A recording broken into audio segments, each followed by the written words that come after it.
Welcome to another special episode on the channel. This episode I believe is going to be entitled Black Prince, which was a rocket that was never built, but given the sort of 50-year anniversary of Black Arrow's success, I thought we'd actually have a look at it. So I've taken the Black Arrow that we used in the previous episode about the Black Arrow, and I'm building underneath it, in effect, a mediocre version of a Blue Streak missile, the first stage of what was going to be the Black Prince. Now, the Black Prince never came about, and there was a lot of different suggestions as to what it was going to be.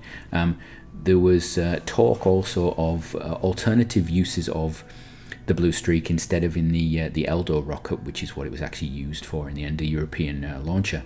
And you can see here I'm just putting together what I think looks like a mediocre version of Blue Streak. Blue Streak had these two engines on the first stage, which were pretty much the engines from a Thor rocket. It was an LR-79, basically built by Rolls-Royce. It was the RZ-1 or RZ-2, or when you got two of them on a rocket like this, it was called an RZ-12 often, just to be even more confusing. So it had these little sort of hips at the bottom I've tried to put on.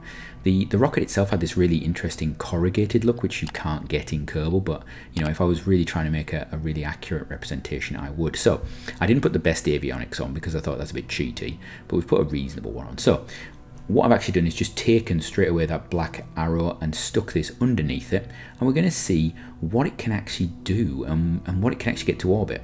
So let's launch this thing and find out, shall we? Yeah, let's go. Right, you can see that it is very black. Yeah, it seems the reflection of metal in this situation is not doing well for us. So as I said, we're going to see what we can actually do with this, and this is not ideally how it would actually have been used. There was a few proposals for the Black Prince or for the alternative to Eldor. The alternative to Eldor was the idea of putting that the Gamma 8 first stage of the Black Arrow on top of the Blue Streak, and then you could just you could use it for other things. What we've actually done here is a bit of a hodgepodge of ideas. We've basically just fused the two rockets together. There is a debate as to whether this would be possible with the structure of Blue Streak, because it used balloon tanks like the Atlas, and so it would need additional support on that first stage.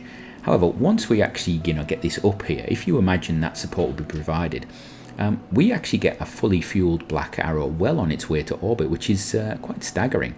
So whereas the Black Arrow would only get that little Prospero probe up into orbit, we're actually going to try and get the whole of the Prospero probe and the kick stage up there. And in reality, the launch capability of this is actually much more than you'd imagine. So I think actually putting that the Gamma 8 stage, the first stage of this, on top of Blue Streak, you could probably actually have used it as a capable launch vehicle, even without the second stage of Black Arrow, and definitely without the kick stage. So here you can actually see that we are well on our way to orbit, and we do a little bit of coasting before we fire our ullage motors and then fire up that Gamma 2 engine. But we actually don't need much of that Gamma 2 engine to get to orbit. It's actually quite interesting. We're going to have a reasonably nice orbit, and it's actually, this doesn't show the strength of the design fully, because we actually only use about 2/3 of that upper stage, and we now throw it away because the engine isn't restartable. And what I thought we'd just see how far can you throw Prospero. Now, if you'd have let the third stage, the second stage of Black Arrow keep burning, if you would just want to see how far you could throw it, you could go a lot further. But I thought, let's see how it will do if we actually just use it as a base and see how far this will go. So this will actually launch quite a way out. This is, I would say, is equivalent to the Falcon Heavy launch that they did, the first one, where they actually fired something out towards Mars. This is the same sort of thing. How far can we throw it, not how far can we throw it. So the Prospero satellite we can actually send out pretty much beyond the orbit of Mars if we use this. And of course we lost a lot of payload from that Gamma 2 stage because we just didn't use the fuel. So it would have been a very capable launcher. Actually, it was much more capable than I actually originally gave it credit for when I started to think about it. So that's something to think about. And if we have a look on the tracking station there, you can see even just that final push stage pushes it out that far. But we were able to put that payload into orbit, including a big chunk of that Gamma 2 stage. So this got me thinking. The British could have used that as a satellite launcher, but what else could they have used it as? Well, you know what?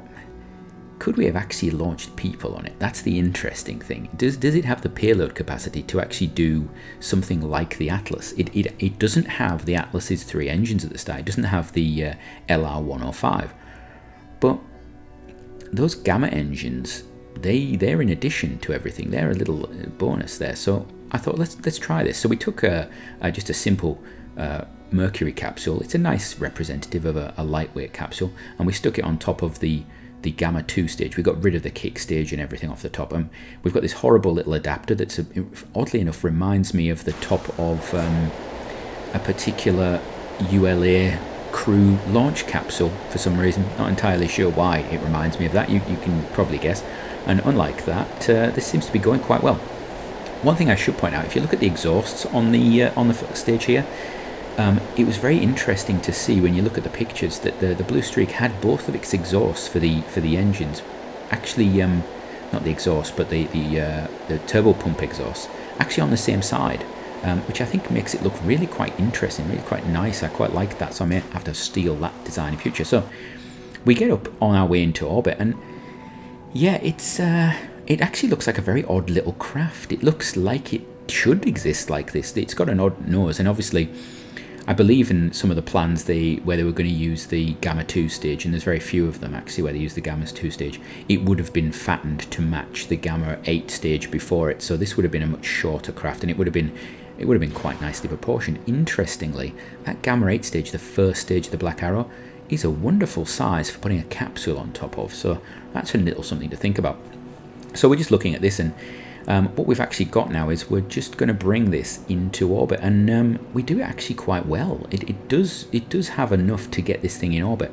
We've also got the ullage motors and the reaction control system, because of course the second stage of the Black Arrow actually had reaction control systems built in to orientate its solid stage before launch, so before departure of it and separation. So it's very much just a tap it on the top and you've got something, which was very much a surprise for me actually.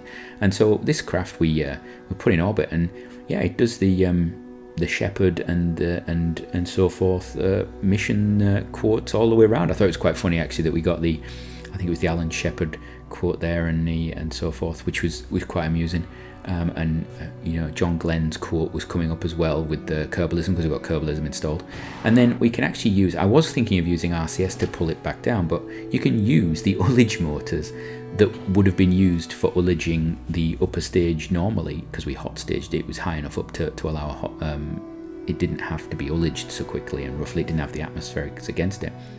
And then this craft just going to pull itself down out of orbit, and it actually, I think this was, for me, was quite eye-opening. The fact that the British, if they'd have put all of their sort of their projects together, I think would have had quite an outstanding possibility of space travel.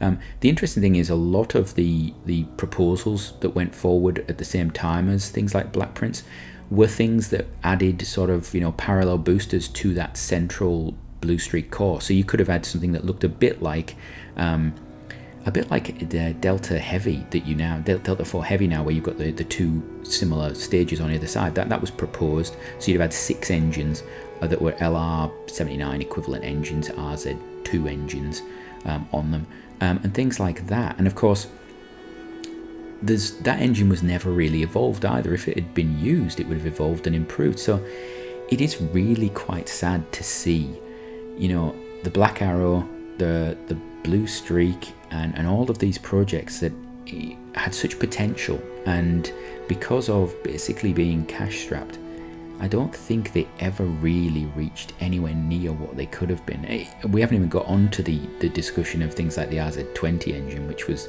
going to be stunning, and the equivalent of the RL10 engine. So with that, until next time, have a great one.